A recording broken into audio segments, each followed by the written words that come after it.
The stupidest thing I've ever heard in my life is that they want to make a champion of the season that we just had.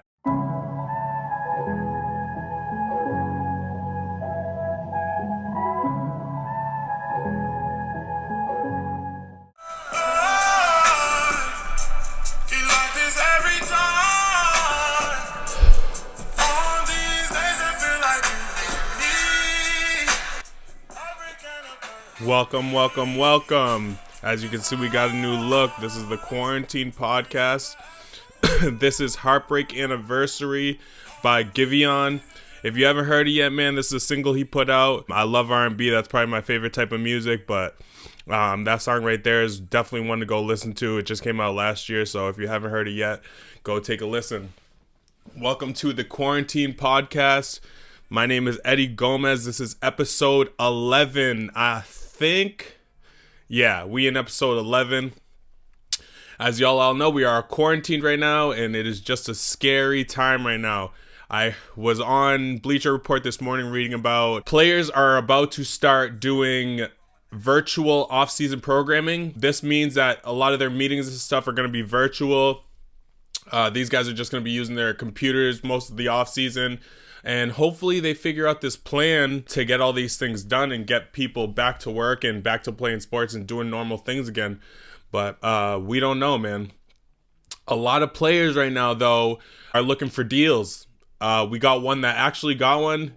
Christian McCaffrey from the Carolina Panthers, the Stanford kid. He got a contract, guys, finally. He deserves this, no doubt. That kid has been just lugging the rock for Carolina. They let go of Cam Newton. So he deserves this. There's no doubt about it. It's $16 million a year. He's the highest paid running back. He technically is a wide receiver with all the yards he puts together. Definitely deserved, though. A lot of people are saying now that the running back position is devalued. I think we only say that when we don't need him or in the offseason or before a draft, because as we saw last season, I mean, running back was killing it last year. Nobody was complaining when Derrick Henry was running people over. Christian McCaffrey, those two guys just really dominated the league last year, and nobody really talked about it. But all we keep hearing about is these players being devalued or they're getting paid too much. Le'Veon had to hold out a whole season just to get paid. And at that time, he was the Christian McCaffrey of our league. He was doing everything for the Steelers out of the backfield. He was catching balls. They were even lining him up at wide receiver. And for some odd reason, the Steelers, my squad, kept trying to franchise tag him. I know they regret that now. I think so. With the career that Le'Veon Bell could have had with the Steelers, he could have been an all-time great. But that's neither here nor there. He got paid. Christian McCaffrey got paid as he deserved to get paid. I think we all know that. I think we all know he's the first guy on our fantasy board next year. He deserves as much money as they're willing to give him. He's also a young guy, man. I hope that this all works out for Carolina. They don't look like they're going in the right direction. They have a new guy coming in at quarterback, Teddy Bridgewater. So we'll see how that dynamic works out. If Teddy is who we think Teddy is, what he looked like on the Saints and before he got the injury on the Vikings, I think we'll see a great team duo right there. But let's hope for the best. A little bit of other NFL news is the league got some new uniforms. I just saw Colts had a new logo, I believe, on their helmets. The Browns got a whole new uniform. The Falcons got a new uniform. And it looks like the uniforms from that movie with Adam Sandler, the football movie. I can't even remember what movie it is. But people are loving that one on Twitter. And then the Bucks obviously have to look brand new. I think they got some new uniforms, or they put out a new Brady uniform. That's the only one I saw. So maybe it's not a uniform, or maybe I just haven't been looking at the Bucks uniforms that well. Nothing really crazy going on in the NFL besides that Christian McCaffrey news. There's two other players that are holding out right now, and I'm surprised that they haven't paid them. Dak Prescott still hasn't been paid. That's tough. You think Jerry at this point would pay him? I think Jerry has a lot of things going on right now, and he needs to figure out what he's going to do. He's getting to that age that he's going to have to start thinking about moving on from being that leader on the Cowboys and giving that position to somebody else. But I think he's going to take that to his grave. Dak hasn't been paid. I read a statement saying that Dak will be holding out. He won't be doing any of the virtual offseason stuff, so we'll see. And then another player is the running back for the Bengals, Joe Mixon. He's holding out as well. he had a great season. He looks like a player that he could be real dynamic in the NFL. So we'll see. We'll see what happens with him. The holdouts for running backs, man, that's tough, dude. These guys every single year have to prove themselves, and they are the bell cows of these teams. I really feel bad for these guys, man. But yeah, besides that, that's all the league news I have. Last episode, I didn't go over the NFL's top 10. I didn't do a new position, so we did the tight ends week 1. Last week we did, the week before last, we did running backs. So this week I decided to myself to do wide receivers. I don't know where to go with this list. I feel the same way about this list as I felt about the last. There's a lot of guys on here I don't know. I don't know how they played or what they did, but when it comes to actual stats, these guys look nowhere near as good as any of the guys that I want to rattle off. So I'm going to give you wide receivers on the top 100 list now, and then I'm going to give you some players that maybe I think should be on this list. So their list is as goes: Jerry Rice from the 49ers, Randy Moss from the Vikings and the Patriots, had his best season on the Pats, Steven Largent from the Seahawks, Lance Alford from the Chargers. He won a AFC championship with them. Like that's how far back, how old this guy is. That's what he won. He also won a Super Bowl with them as well. Elroy Hirsch, he had a 1495 yard season, and back then, I don't know what year this was, I think maybe the 60s. That's a lot of yards. Raymond Berry from the Colts, and then they had Larry Fitzgerald on there as well, which is definitely a guy that should be on that list. I had a few guys that I wrote down that I thought to myself maybe should have been included in this list. All of these guys that I'm about to tell you, and you look at the stats, right? Just go look at the stats for yourself. I think we know this. All of their stats are better than 4 of the guys on those lists. But apparently that's not how they're playing this. They're going to play it out as like, how was it like when you were the wide receiver? When you were the best, what were your stats compared to everybody else's? That's how they're looking at this. But to me, it's undeniable. It's undeniable to me that they're trying to block T.O. out of all of this. T.O. should be on this list. Let's stop lying to ourselves, man. You know what I'm saying? 1,700 receptions throughout his career. Almost literally on the brink of 16,000 yards. On the brink of 16,000 yards. You know how many receivers have done that? Look it up. You understand what I'm saying? 153 touchdowns. That's undeniable stuff. You cannot deny to yourself what this guy's doing. But he wasn't on the list. He didn't make it. I don't know why. I'm not going to argue who should come off the list. I don't know them. Like I said when I started, I don't know any of these guys. I also had another guy I thought should be on this list, and that is Calvin Johnson. Man, what Calvin Johnson did in 2012 was unreal. He almost had 2,000 yards, man, in one season as a wide receiver. Like, to think of that, that is just unreal.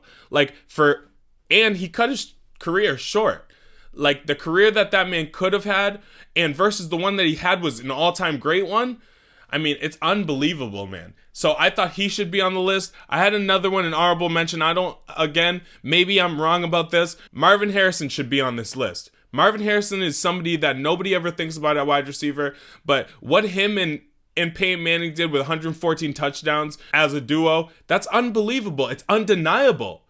That is great. And Peyton Manning is one of the top quarterbacks. You got to put his best wide receivers of his whole career on the top wide receivers.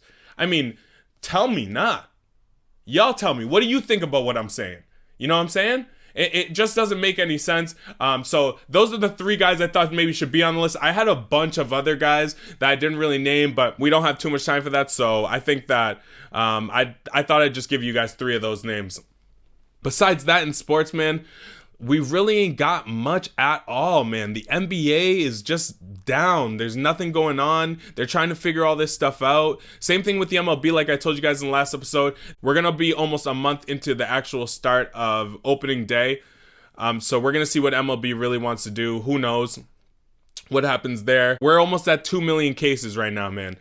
26,000 deaths in the U.S. I mean, that's unbelievable. This thing has not stopped. I think when we started the quarantine, we were at 1 million A million was the number when we started this, so we're a million ahead of that. It's happening quick. I'm praying for people, and I know people want to get back to work and going back to normal lives, but I really hope that people are understanding what's going on.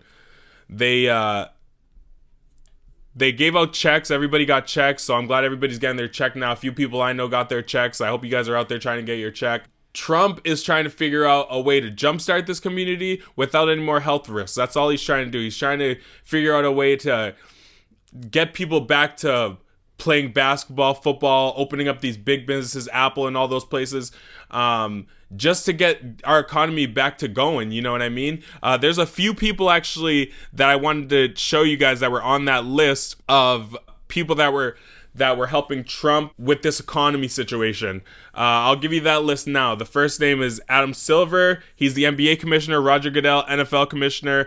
Gary Bettman, the NHL commissioner. Rob Manfred, the MLB commissioner. Jay Mohan, the PGA Tour commissioner.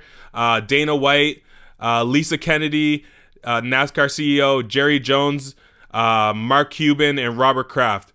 I mean, those guys, they're going to be helping Trump try to figure this out and hopefully get back to sports. Who knows? They're clearly doing something. They're losing too much money right now to not get this thing back in motion. Way too much money is being lost for everybody. This isn't no hoax or no bullshit that like everybody's saying. This is for real, man. These people just want to get us back to going so they continue to make their money. They're not stupid.